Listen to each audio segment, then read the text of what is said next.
इस देश के कोने कोने में बिखरी पड़ी हैं ऐतिहासिक कहानियाँ। तो फ्रेंड्स, मध्य प्रदेश के दक्षिण पूर्वी हिस्से में निम्बाड़ क्षेत्र में मौजूद इंदौर से करीबन 100 किलोमीटर दूर स्थित है महेश्वर। तो आज मैं आपको महेश्वर के किले के बारे में बताऊंगी। और ये किला देवी अहिल्या जी ने बनवाया है और इस किले में उनसे संबंधित कई सारी जानकारियां हैं जो आज मैं आपको अपने वीडियो के माध्यम से बताऊंगी। तो hello friends, welcome back to Aarti Amit Jaiswal blog. तो चलिए फ्रेंड्स, मैं आज आपको बताती हूँ। ये देवी अहिल्या जी हैं और ये एक ऐसी रानी हैं जिनके बारे में मैं आज आपको पूरी डिटेल में बताऊंगी। फ्रेंड्स, देवी अहिल्या एक ऐसी रानी थी जो सच्चे न्याय के नाम से प्रसिद्ध थी। उनका फैसला एकदम सच्चा रहता था, फिर चाहे वो उनके परिवार के सदस्य के लिए हो या उनकी राज्य की प्रजा के लिए हो। देवी अहिल्या न्याय करते समय अपने सगे बेटे के बारे में भी नहीं सोचा। उनके बेटे से एक दिन एक गाय के बछड़े की मृत्यु हो गई। तब उन्होंने फैसला लिया कि वो एक माँ होने के नाते वो भी अपने बेटे को मृत्यु दंड देंगी, पर प्रजा को ये फैसला मंजूर नहीं हुआ था। तो देवी अहिल्या एक ऐसी नारी थी जो फैसला लेते समय, मतलब न्याय लेते समय, उन्होंने अपने बेटे के बारे में भी नहीं सोचा और उसको भी मृत्यु दंड दे दिया। कहते हैं कि देवी अहिल्या जब न्याय करती थी तो उनकी गोद में एक शिवलिंग रहता था, जिससे उनका मानना था, उनकी प्रजा का मानना था कि शिवलिंग के कारण वो कभी भी कोई गलत फैसला नहीं लेती थी। तो फ्रेंड्स, ये उनका राज्य भवन है जिसमें उनका राज दरबार लगता था।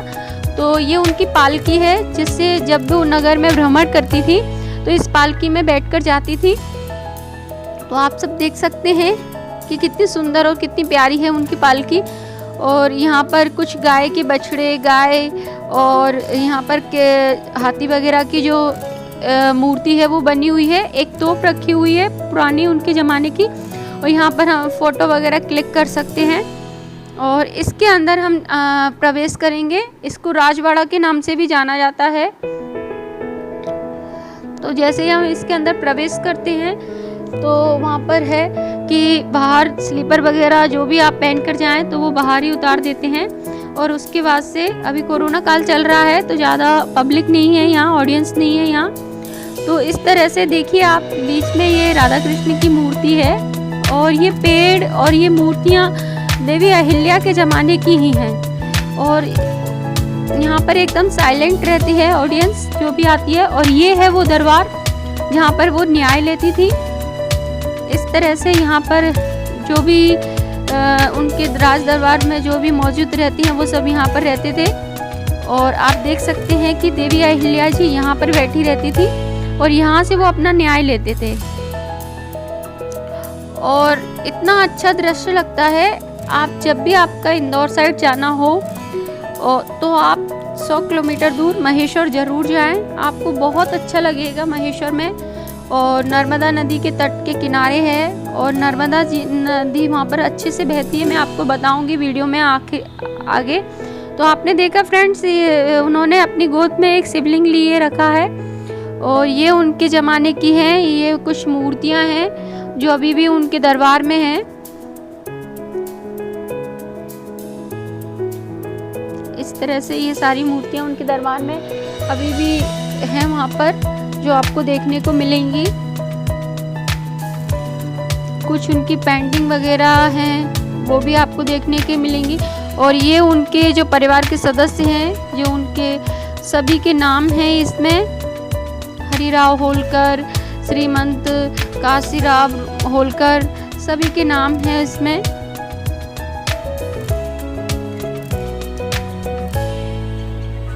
और ये उनके जो शस्त्र हैं वो सब यहाँ पर सब जमा किए हुए हैं। तो आपको ये सब देखने को मिलेंगे वहाँ। रानी देवी अहिल्या जी कला की संरक्षक भी थी।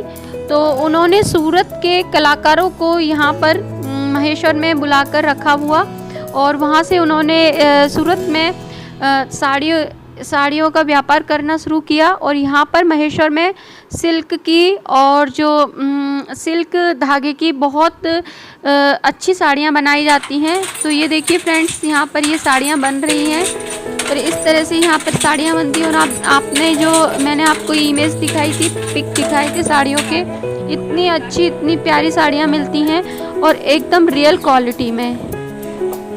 और ये है फ्रेंड्स नर्मदा नदी के तट पर महेश्वर का किला। तो यहाँ से आप देख सकते हैं नर्मदा नदी पूरी अच्छी तरह से दिखती है। और यहाँ पर कई सारे लोग तीज त्योहारों पर भी आते हैं स्नान करने के लिए। आप बताइए फ्रेंड्स, आपको कैसा लग रहा है यहाँ। और जगह जगह चित्रकला आप देख ही रहे हैं, कितनी अच्छी अच्छी चित्रकला बनाई हुई है। बहुत लोग आते हैं यहाँ पर देखने के लिए महेश्वर का किला, बहुत लोग आते हैं। तो जब भी आप मध्य प्रदेश आइएगा तो ज़रूर इसको देखिएगा। तो ऐसा बोला भी गया है कि गीता से ज्ञान मिला, रामायण से राम मिले, भाग्य से हिंदू धर्म मिला, किस्मत से हिंदुस्तान मिला। तो हमारा हिंदू धर्म और हिंदुस्तान भी ऐसा ही है। तो जी आप छोटे छोटे दीप देख रहे थे, तो जब दीपावली आती है तब यहाँ छोटे छोटे दीप जलाए जाते हैं। और यहाँ पर कुछ नर्मदा नदी के तट पर ही कुछ ऐसे स्थान बनाए गए हैं, यहाँ पर आप अपनी फैमिली पिक वगैरह क्लिक कर सकते हैं। तो हम लोगों ने भी छोटे मोटे फैमिली पिक क्लिक करे थे।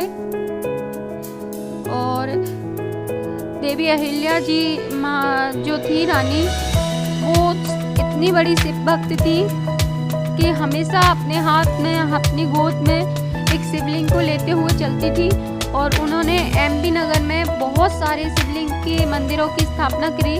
और यहाँ पर भी उन्होंने महेश्वर में भी एक शिव मंदिर का निर्माण किया जिसका नाम है काशी विश्वनाथ। और मैं आपको अपने वीडियो में दिखाऊंगी आगे चलकर कि काशी विश्वनाथ का मंदिर कितना अच्छे से उन्होंने बनवाया है।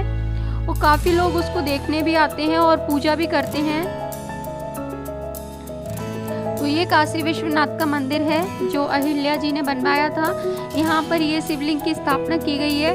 और यहाँ पर नंदी बाबा हैं जो बोलते हैं कि जिनसे जो भी मन्नत मांगो वो हर हाल में पूरी होती है। तो कभी कोई बड़े तीज त्योहारों पर इस तरह से काशी विश्वनाथ जी का जो महेश्वर में जो मंदिर है उसका इस तरह से श्रृंगार किया जाता है। और इसी के पास में है सहस्त्रबाहु, जो हमारे समाज का सबसे बड़ा मंदिर माना जाता है। तो ये सहस्त्रधारा जो नर्मदा जी के बीच में बहती है वो बह रही है और उसके भी कई सारे लोग दर्शन करने आते हैं। और ये सहस्त्रबाहु जैन भगवान जी का मंदिर है। तो बताइए फ्रेंड्स, आपको वीडियो कैसा लगा।